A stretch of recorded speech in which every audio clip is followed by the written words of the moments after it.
আসো। ঠিক আছে, আচ্ছা। আর কোনো সমস্যা? বাবা, ও নিহাল, বলেছিলাম না ওর কথা তোমাকে।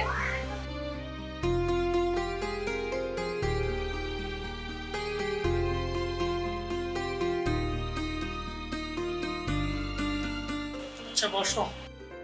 আচ্ছা নিহাল, তুমি বসো, আমি একটু ভিতর থেকে আসতেছি। আচ্ছা ঠিক আছে। কি করো তুমি? জি আঙ্কেল, আমি টিউশনই করি আর একটা কোচিং এ ক্লাসও করাই, আর পাশাপাশি জবের জন্য চেষ্টা করতেছি। ও, মাস্টার, বাসায় যে যে পড়াও? জি আঙ্কেল, এরকম কিছুই। এটা থেকে কিছু হয়? কয় টাকা ইনকাম হয়? তো তুমি নিজেই চলতে পারো না। আমি যা ইনকাম করি তা দিয়ে আমার হয়ে যায়, চলতে পারি, কোনো সমস্যা হয় না।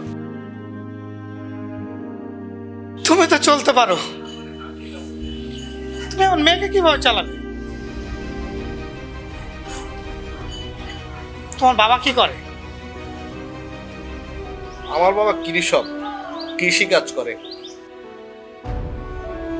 কৃষক? তুমি কৃষকের ছেলে? জি আঙ্কেল, আমার বাবা কৃষক, আমি কৃষকের ছেলে। বাবা, ওর রেজাল্ট খুব ভালো, বিসিএস এর প্রস্তুতি নিচ্ছে। ও, তুমি প্রস্তুতি নিচ্ছ? চাকরি তো হয়ে যায়নি। তুমি জানো আমি কি করি? হ্যাঁ জানি আঙ্কেল, আপনার রিয়েল এস্টেটের বিজনেস আছে। ও, তাহলে তুমি জেনেই গিয়েছো। তুমি যে কয় টাকা ইনকাম করো তার চেয়ে বেশি টাকা আমি আমার বাড়ির কাজের লোকদেরকে দিই। আঙ্কেল, অসৎ পথের উপার্জন দিয়ে অনেক কিছুই করা যায়।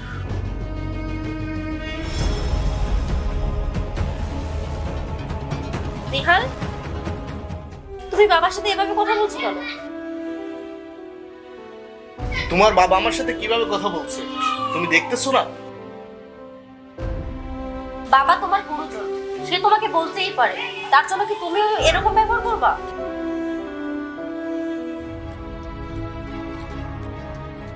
তোমার মতন কৃষকের ছেলের সাথে আমার মেয়ে বিয়ে দেব তুমি ভাবলে কি করে?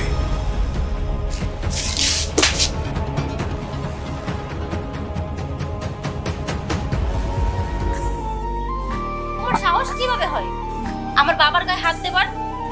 আসলে মানুষ ঠিকই বলে, পায়ের জুতো মাথায় উঠাতে নাই। আসলে তুমি আমাকে ডিজার্ভই করো না।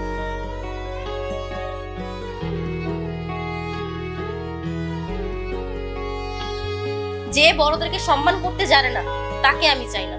Get out.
স্বপ্নগুলো সবই ভেঙে দিয়েছে এত ব্যথায় শত যন্ত্রণায় তাকে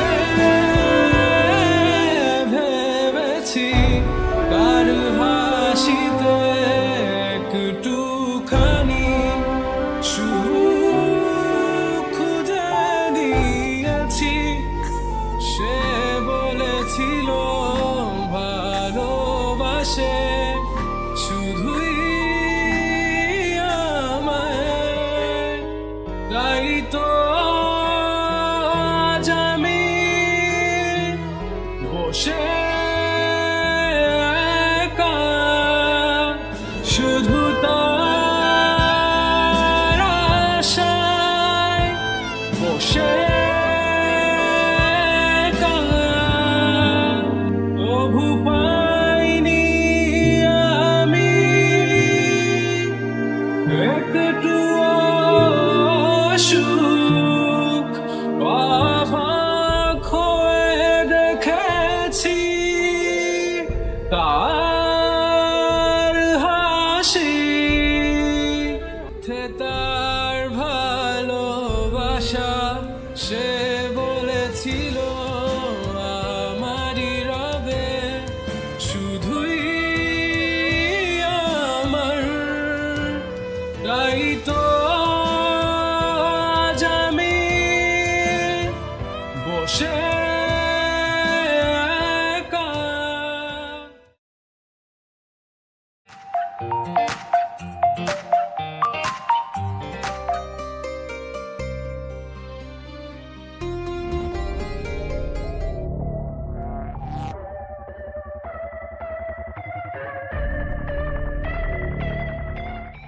স্যার, আপনি একটু সাবধানে থাকবেন।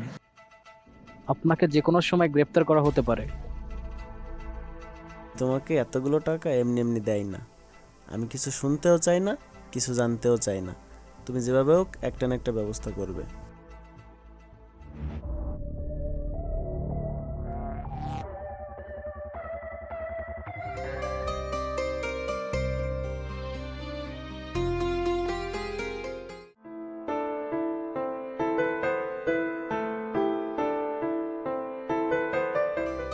হ্যাঁ অফিসার, আপনি যেন তখন আমাকে কি বলতে চেয়েছিলেন? হ্যাঁ স্যার, আপনাকে জরুরি একটা বিষয় জানানো ছিল। অনেকদিন ধরে একটা অভিযোগ আসতেছে, একটা কোম্পানিতে অনেকদিন ধরে অবৈধ ওষুধ তৈরি করতেছে স্যার। স্যার, এই ভেজাল ওষুধ খেয়ে অনেকে অসুস্থ হয়ে পড়ছে, আবার শুনছি যে অনেক লোক নাকি মারাও গেছে। অফিসার, আপনি ফাইল রেডি করেন, আমি আজই সেখানে যাব। অপরাধী যত বড়ই শক্তিশালী হোক না কেন, আইনের হাত থেকে রক্ষা পাবে না।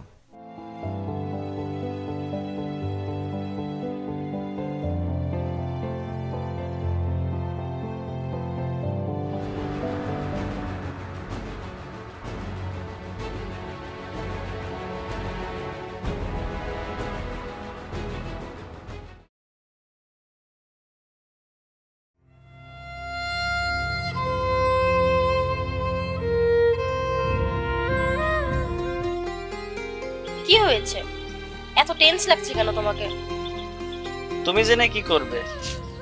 তুমি কি কিছু করতে পারবে? আরে বলবে তো, না বললে বুঝবো কিভাবে? এই শহরে নতুন ম্যাজিস্ট্রেট এসেছে, আমার ওষুধ কোম্পানিতে রেড করছে। তো কি হয়েছে? এমনটা তো হতেই পারে, তো চিন্তা করার কি আছে? আমার কোম্পানি সিল করে দিয়েছে, তাছাড়া 2 কোটি টাকা জরিমানাও করেছে। কেন? আমার কোম্পানিতে নাকি ভেজাল ওষুধ তৈরি হয়। কি বলো?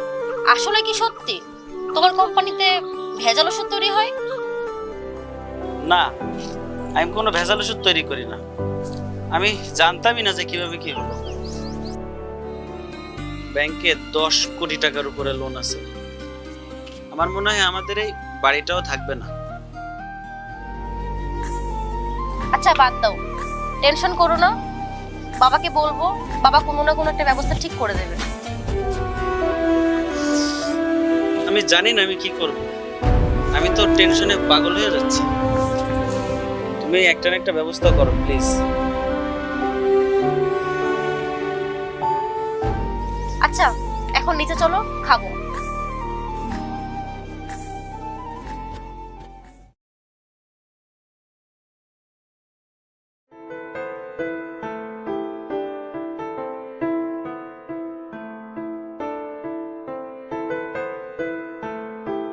মা তুই টেনশন করিস না, যে কোনো একটা ব্যবস্থা করে ফেলবো, টেনশন করার কিছু নাই।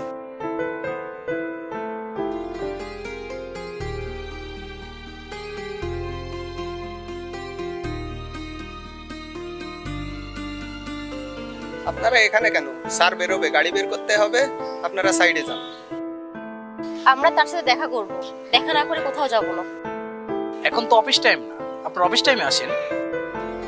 আচ্ছা আপনারা এখানে অপেক্ষা করুন, আমি স্যারের সাথে কথা বলে দেখতেছি।